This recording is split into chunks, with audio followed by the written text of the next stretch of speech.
Hi, welcome to everyone's favourite segment, Mailbag, where people and companies can send in stuff randomly into the mailbag and we take a look at it. If you want to send something in, send it to PO Box 7949, Norwest, New South Wales 2153, Australia, not Austria. First one from the United States of America. Thank you very much, George Miska from Florida. Hi to all my viewers in Florida.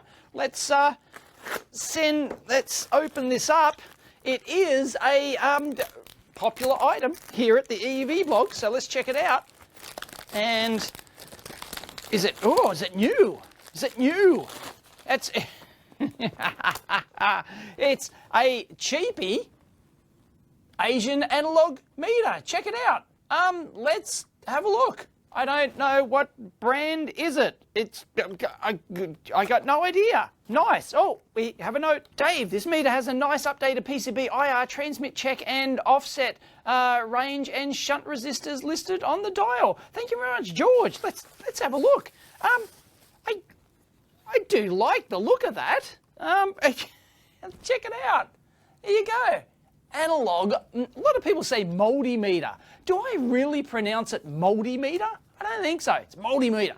It's kind of novel, and the front panel sticker's all a bit how you doing, but anyway, it's interesting. Yes, you can still buy analog multimeters, and you can buy decent ones like triplets and stuff like that. You can still get them. They still make them today. But hands up, leave it in the comments down below if you use an analog multimeter. So check it out. It's a rather unusual modern analog multimeter, and of course it's all in Mandarin, so I can't read any of it, but you don't really have to be able to operate it. Now, this is the T88C. It's also available in the T88A and B model as well. This C one seems to be the top of the range one, and a massive 17 Yankee bucks on AliExpress. I think that includes free delivery as well. But interestingly, it's got up to 2500 volts, as a few analog multimeters do. I've got one that goes up to 5 kilovolts. So anyway, it looks like they have protective. Oh yeah, look, that's integrated protective cap. Oh, that's really nice for your current and your high voltage ranges there. So yeah, it's got a specific 2500 volt input, so you don't use your standard one up to 2500 volts here, because it'll have a big high voltage series resistor in there, or series resistors. Yeah, grown. We have a transistor tester here. How many k ohms per volt, I hear you ask? Well, 50 microamps down here minimum means that it's going to be 20 k ohms per volt, even though it doesn't. No, it doesn't say it down there. It has multiple protection. Fantastic. And apparently, it's got an infrared receiver as well. So, and a battery tester. It's got a continuity tester. It's quite feature-packed. And it's got rubber baby buggy bumpers around the outside. It's got a big wide tilting bail. Oh, geez, that's schmick, isn't it? It doesn't get much better than that. And it's got an integrated magnet holder here. Does that... Oh, yeah. Yeah, that actually... Yeah, so you can actually remove that. There you go. So that just pops out if you don't actually want that, if it's causing a problem. But I've tried it, and it holds onto my metal bench. No problems whatsoever. It just hangs there. Nice. And it does have a hanger on top. So I bought that for $17 US. Seriously? As far as the battery compartment goes here, check this out. Got 2 spare fuses here and room for another 2 spare fuses. A couple of AAA batteries here. Interestingly, these are for half amp fuses. This is your 10 amp. So, and that's marked half amp down in there. I'm not sure if you can see that, but yeah. So they've replaced that with a PTC by the looks of it. Interesting. I'm really actually liking this. Jeez.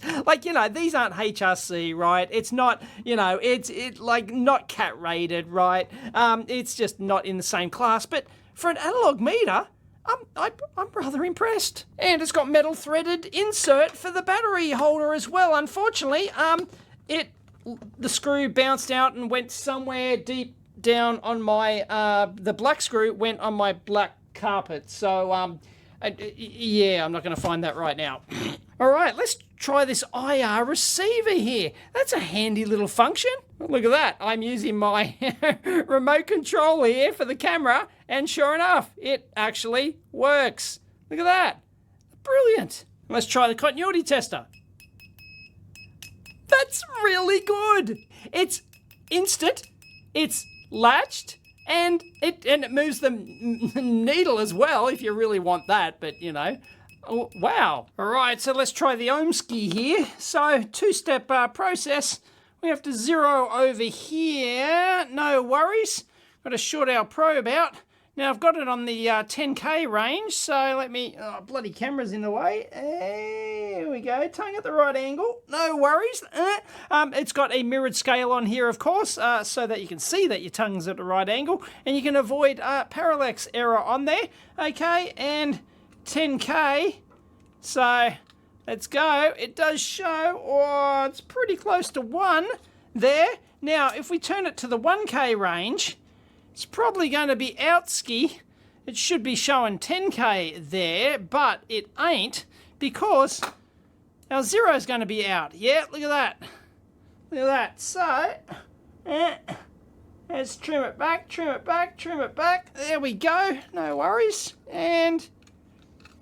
Bob's your uncle, look at that. That's good enough for Australia. No worries. And, of course, if we put it over to 100 over here, then it should be on 100, but it might have to re-zero that as well. Oh, just a smidge. Just a smidge. There you go. And put that over. Of course, it's less accurate over here. That's why your ohm scale is non-linear like that. So you want to be like a decent way over your range here to get sort of like the most accuracy. But yeah, that's all right. Now, as for 10 volts, it's a bit how you doing. I'm reading 9.8. 9.8 there. Yeah, that's not good enough for Australia. Nah, not that happy. But, you know, what do you want for the price? We've got 4 screws out of this thing, but I cannot see how to get this apart because these look like completely molded outside bits and they don't come off. And I don't know, spudger in here perhaps, but I don't know. I'll get back to you. Aha, no, that just, the rubber comes off. I got medieval on its ass and that got I didn't realize that the rubber could actually come off like that. Okay, that makes sense. It just didn't look like it was coming off before. Yeah, you've really got to... you got to give it a good... Oh, yeah, look, it's got bloody clips on there. There you go. So, yeah, now this will just come apart. So, let's have a look. Now, oh, look at that. That's nice. And the battery contacts just go straight onto the PCB there. So that's pretty groovy. And single board construction, nice. And well, what's that? It's busted. Okay. Wah, wah, wah, wah. Now, is this a taut band meter movement jobby? Not sure. There's our little LED board up there for your IR transmitter and your IR receiver. Sorry, got some big ass diodes there for protection. So that's pretty groovy. Yeah, it's gonna operate like a regular analog multimeter, except everything's surface mount these days. When I was a boy. Anyway, the input jacks, of course, they're just stamped things exactly and folded exactly what you'd expect in this sort of class instrument. But there you go. There's our current shunt resistor down there, and just, you know, nothing fancy, but geez, you know, it's all right. It's tidy. There's your 2.5 kilovolt input here, and that's just going through a bunch of series of surface mount resistors there to increase the voltage, because they're like, you know, a couple hundred volts a pop. It's a bit how you're doing, but it'll kind of sort of work at a pinch. And confirmed, nothing else on the other side of there. There's just our range switch, and there it is down there. Like when I was a boy, you had a real wafer range switch and none of this PCB rubbish. We've got ourselves a 34063 there, a boost converter. So that's probably used for the transistory tester, I'd be guessing. Just tried 5 milliamps there. It was a little bit low, just like it was on volts, but 50 microamps. Oh, it's bang on. Don't know if you can see that. But yeah, winner chicken dinner. I do not understand the capacitance mode at all. I've got a 1000 mic cap in there. I've got it on the C times 1 range, right? So you'd expect the capacitance, which is marked 50 microfarads full scale there, yeah, no, it should be like completely off scale there. And that's just, yeah, nah. Maybe I need to RTFM? Well, I attempted to read the manual for that. Not that there is a manual, but there's like some Chinglish instructions on the ad, on the AliExpress ad, and well, it says it's really like a go, no-go type test. Then, like, why have like a proper scale on here? And yeah, nah. Nice little attention to detail, which might actually confuse some people, is that it actually has the full scale the input resistance value for the different ranges, because it's 20 k ohms per volt, of course, a 50 microamp meter movement. You invert that basically to get your 20 k ohms per volt, and sure enough, your 1 volt range is 20 k. So that's nice. Why haven't all analog meters had that in the past? Alright, you're supposed to work it out yourself. So thanks for sending that in. That's the T88C, and I think it's about 17 Yankee bucks, like, delivered. And for the price, it's actually just, like, insane what you can get for the price. Not that, like, you know, it's definitely not the best analog meter out there, but it's kind of, like, passable, I guess. And it could be handy. I don't know, if you need a throw around analog meter for something, it might do the business, you know, as or with most analog meters, they're not particularly accurate. But hey, what do you expect for the price, right? And I don't know, it's kind of cute, I guess.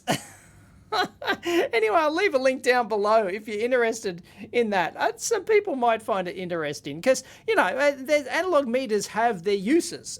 Still, they're niche uses out there. So, yeah, you know, if you need a cheapie, it could do the business. Next up, we've got one from the Old Dart. Thank you very much, Jon Newcomb.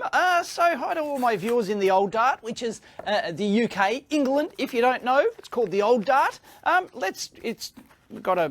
No, is that just protective stuff? Let's have a look. Is it just paper? No, I think there could be PCBs. We have PCBs. It looks like we have some prototyping boards. Always extremely handy. So let's go check these up close. And I presume John sells them? Yeah, these look like very flexible FPGA type breakout boards and stuff. So yeah, let's get a closer look. Awesome. These are always handy. I've got like a box full of like adapter PCBs and these like experimentation PCBs and stuff like that, breakout ones where you can, you know, and you can put some other components around. Great for trying out like new chips that you want to just get and you want to talk to them and you want them to do something, stuff like these. And especially if they're in a pain in the ass package, which you can't put on your regular breadboard, then these experimenter PCBs are the way to go. You should have some of these in your kit. Aha! This is not John's first suck of the sav here. Sent some board a few years ago. He's added more to the collection. Enclosed is a version for mounting 32 or 48 pin 0.5mm pitch QFP, LQFP or TQFP packages. You know, micros, FPGAs, peripherals, anything basically. And TSSOP packages 0.5mm pitch because they're always a pain in the ass. So it's handy to have these little adapter boards here, and then you can plug them into your breadboard and play with them. So very handy. While it may not win the awards for EMC performance, the crystals run without issue professionally. He works in firmware, but these are a thing that he sells in his eBay store. There you go. Check out Jon Newcomb's eBay store. I will link it in down below. For easier and cleaner prototyping, does your design end up looking like a bird's nest? Yes, always. Okay, so what we're going to be looking at here is the QFP and TQFP version here, and we can all 48 micropins connect to dedicated pads in the prototype area. Very nice. So they actually pop up on top here. So you'll notice that, right? How do they get to there? Well, you flip it over, flippity-doo-dah. There you go.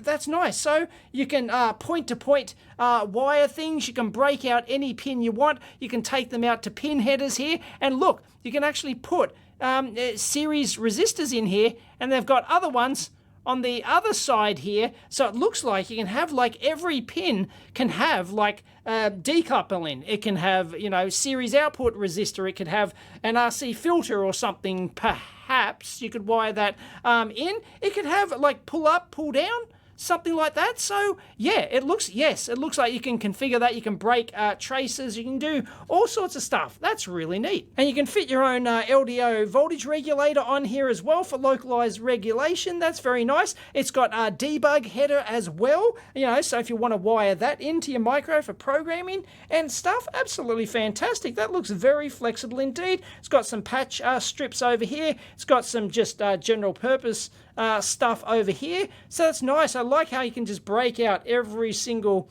pin. Yeah, it looks like you can strap the pins either high or low, and you can put series termination resistors and all sorts of stuff. That's incredibly flexible. There you go. He's included a handy little thing, so you can actually connect a 0 volts 3.3 and a decoupling cap to a micro pin. You just short out the pins that you actually need. So, you know, this is the ground loop coming around here. So this particular pin is grounded, for example. So that's just fantastic. And you can put a little decoupling cap in there. Brilliant. And you can do that for every pin on your package. So handy. Here's the Ready Reckoner chart for it. So yeah, here's the bottom layer area over here. So this is the microcontroller pin, and then you can either fit or not fit the resistor, and that goes over to your prototype pad area over here. And then you solder bridge either high or you solder bridge low, and that can go to a 0.1 inch pin header here as well.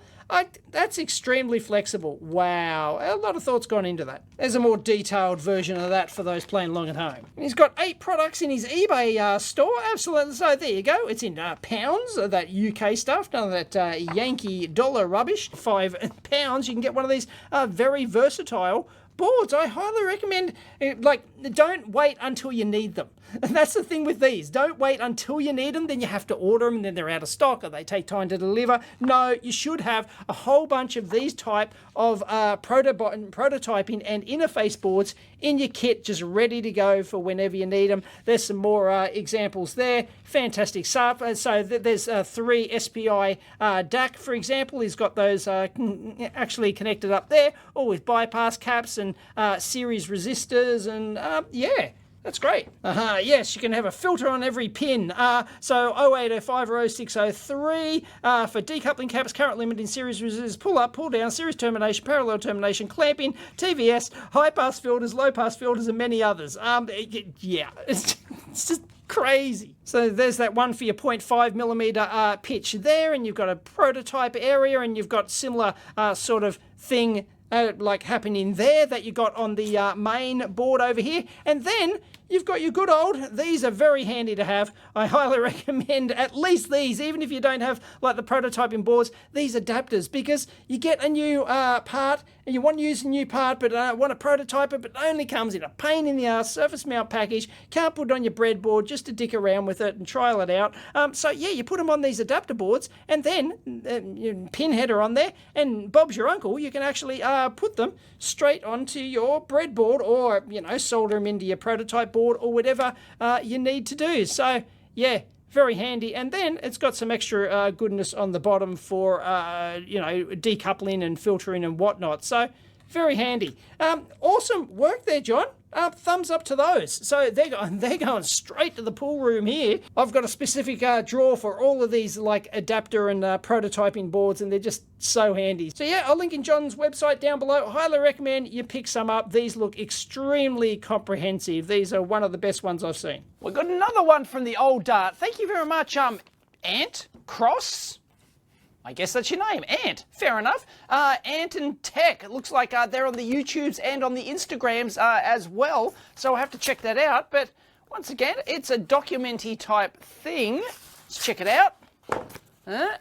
What do we got? Oh yeah, you bet I like it. Look at this. Tandy Catalog. Into 10. UK Limited. There you go. It's on the back. Into 10. If you don't know, that was the name of Well, I'm not sure that was the name of Tandy here in Australia, and I did work experience at the Tandy/Intertan factory, which was just a bike ride from my place out in the western suburbs when I was a kid. Did work experience there repairing Tandy computers. Not these ones. It was a bit before that. I worked on Model 3s and stuff like that. So, let's take a look at the old Tandy catalogs. I used to collect Tandy catalogs. I had stacks and stacks. I used to collect every monthly flyer. Like, I don't know, leave it in the comments down below. Did Tandy/Radio Shack, it's Tandy here in Australia, none of that Yankee rubbish. They used to come out with these monthly flyers, and you know, you get the specials and everything, and they had, like, they were really good. Fantastic. And did you have the Battery a Month Club card, or multiple ones? And yeah, it was great. I collected every Tandy catalogue, well, not just Tandy, but all the catalogues from all the, you know, Dick Smith and Altronics and all the rest. But in a move, one time, I don't know, I tossed them all out and like, oh gosh, should never have done that. I had collected every monthly Tandy flyer and every Tandy catalogue. Wow. So anyway, let's have a quick squeeze. So Ant from Liverpool in the UK has sent in the 1980s Tandy catalogue. Well, this is the 1990 catalogue. So he thought it'd be interesting to see follow up 10 years on. I've still got that down in my bunker, my dungeon down there, and I've actually used that as, it's been in several videos actually, just using it as an example down in the dungeon down there. Anyway, Ant and Tech has a YouTube channel, I'll link it in, does like vintage repair and stuff, and they look really good. So it doesn't have many subs. Please get him up there. The content looks great. So thank you very much. Let's check out Tandy Electronics 1990. Whoa. So by 1990, yeah, we're getting into, you know, the era of course, IBM PCs, of course, in terms of computers and whatnot. But, you know, we're getting into more of, still got some 80s hair happening there. So anyway, yeah, Tandy/Radio Shack. It was Tandy here in Australia, of course, Radio Shack in the US. But, yeah, none of that LCD rubbish. We've still got first FST CTV with on-screen display. Ooh. And VHS was still big. Oh, look at this, hi-fi. Oh, absolutely fantastic. That was like state-of-the-art hi-fi back then. You know, still like component systems were big back then, of course. Turntables, big graphic equalizers and stuff. Nobody has those anymore. Does anyone still have like a giant-ass graphic equalizer? Like, it was just like an 80s fad, pretty much, wasn't it? A dual tape decks, of course. Oh, look at those speakers. Beautiful. Front ported, they almost look like studio model. Oh, yeah, they've got the Genexa brand. That was one of their house brands, wasn't it, back then? So, yep, speakers, lots of audio. Keyboards were huge back then. They probably rebadged Casios like they did rebadge the Casio calculators, of course. We'll no doubt see the calculators in here. So let's just, you know, parts and aviation headsets. Oh, Walkmans. Of course, you've got to have Walkmans. And, yep, you've got to have the old little ghetto blaster there. Bedside clock radios, of course. Yep. Scanners, of course. Had that exact one. My old man had that. I listened to that a lot. The 200, he upgraded from the, what was it, the 50 channel to the 200 channel or something like that. And yeah, back then, I actually listened to mobile phone calls back when they were analog phones. And they're boring as bat poo. Yeah, really, you don't want to listen to people's phone on my home for dinner, dear. Yeah, no. Antennas, home security stuff. No, complete index. Why is the index here? I don't get it. Like, why is it not at the back? That's weird. The phones, cordless phones are all the rage. Car stereos, of course. Have they got a removable one? Oh, you've got to watch movie recommendation of the day, MacGruber.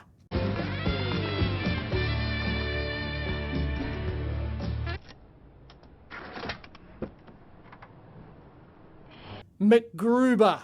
Watch MacGruber. I'm serious. Go and watch MacGyver, a series, of course, and then watch MacGruber. Anyway, I lusted after that at the time. The portable benchtop multimeter, that came out in the 80s. Looks like they were still selling it. I still have that.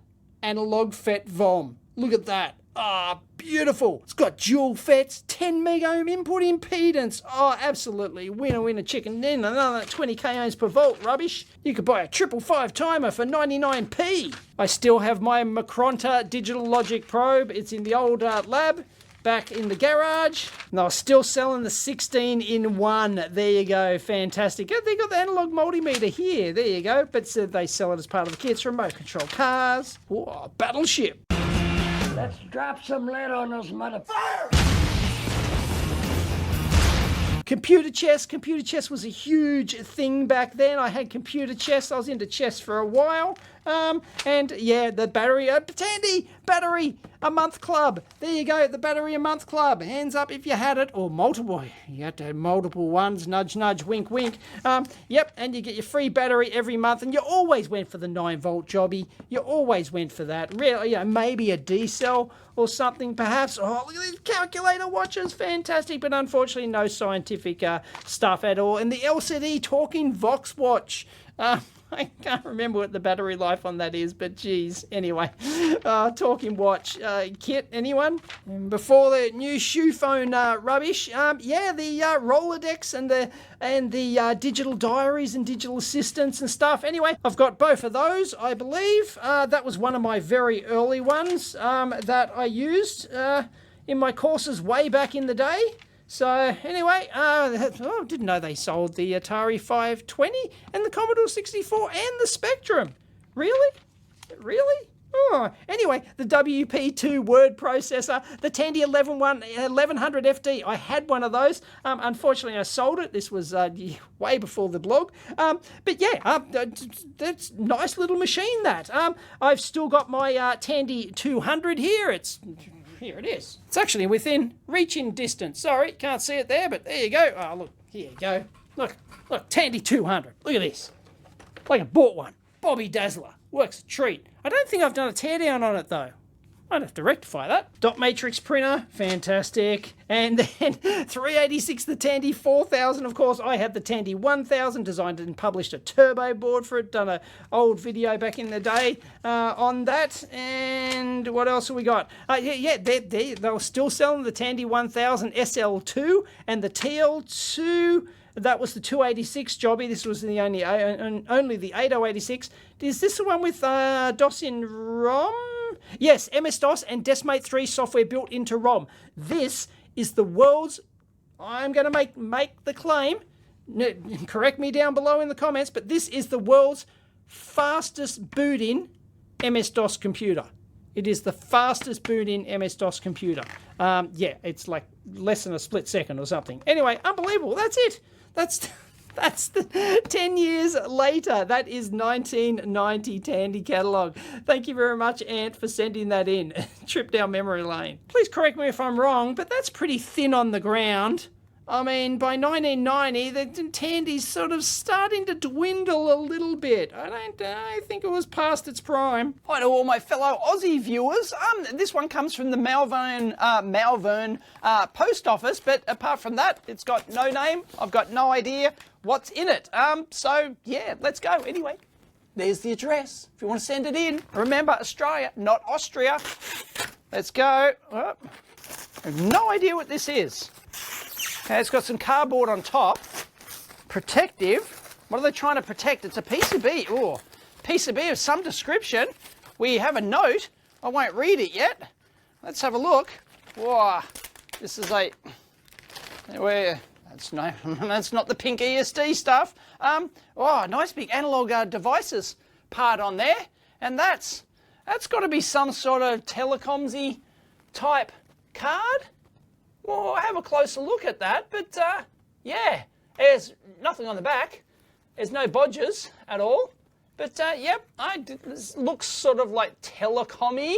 You know, it's got like transformers and, you know, stuff like that, so, and relays and things like that. So, aha, it's an Alcatel S12 line test card. It was used to test the subscriber copper line for foreign potential AC or DC between A and B, or with ground leakage resistance, capacitance, loop resistance. Right, so it's a test card. So at the, you know, at the phone exchange or whatever, you would actually, you know, plug this in, so would you replace the card, or would they have a specific test slot, or would there be a test jig and this plugs into the test jig and then you've got the card on top? I don't know how it works, but yeah, it looks like it. Yeah, it's a line test, so it would actively check the subscriber copper lines. Okay, and then you plug this in and it can test the copper lines for leakage. You know, if the pit's full of water or something like that, this would find out.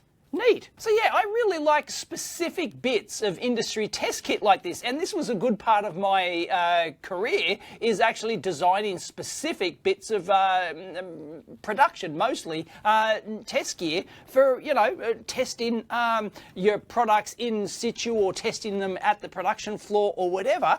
And yeah, it's a fun thing. Test engineering. Anyway, I do recommend test engineering as a career path. You can end up like me. So this Alcatel S12 line test card. Oh, it's upside down, or the electrons are going to fall out. Look at that. So nice analog devices jobby down here. I think I've seen one of these before, or its ilk. It's a complete module in there. And little heatsink on there on the TO220 jobby. Burr Browns. That looks like an optical isolator or something, or it's an ISO 100. Is it a transformer isolator? I don't know. I'd have to look that up. Looks like we've got a ceramic hybrid here for the line interface. So that'd all be, well, no, that's all on this. That's all right on this side of the board, whereas the connections are over here where it connects to the line. So why is all the isolation stuff over here? I don't really get it. Another hybrid there. Look at that. They got a dip package on there and they've just gunked it. They've just gunked that whole board there. Another Burr Brown. Look at it. Programmable gain instrumentation amp 3606. Look at that. Oh, that's a special snowflake, is it not? Wow. I'll see if I can pull up a data sheet for that. That's a Bobby Dazzler. But anyway, tons of relay switching on here. Another ceramic hybrid. And a whole bunch of standoff load resistors here. We've got 820 ohms. Is that, I don't know, part of the standard thing? And then they've got some big ass high voltage caps here, and just a whole bunch of relay arrays and 7.4 series logic, a good lot of it. Anyway, and I don't know. Oh, 91, you know, we have a date code, 1991 vintage here. A METEC? I don't know. What's a METEC? DPTC?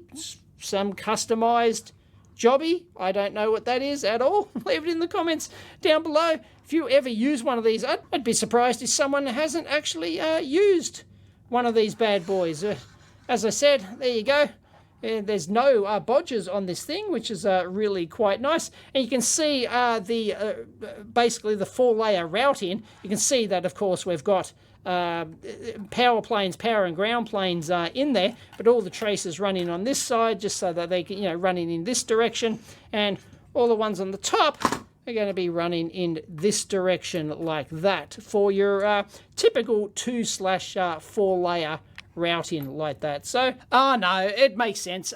You've got your line signals come in your connector over here, then they go through all this switching matrix and you switch in the loads and test loads and whatnot. And then, yeah, it basically flows through here like this, and then over here you've got an instrumentation amp, and then you've got all of your line interface hybrid stuff here, and then it eventually goes down here through, and this is looks like the final opto isolator here, and then that in converter over here, and then it does its whatever it needs to do. It's got analog-y stuff around here to actually measure it, although it might be an analog to digital converter somewhere, but I don't really see any processing on there to do it. So yeah, that's interesting. And this programmable gain instrumentation amp up here, that must be like floating on the line side of this, and then you've got your isolation transformer there, of course. But yeah, that makes sense.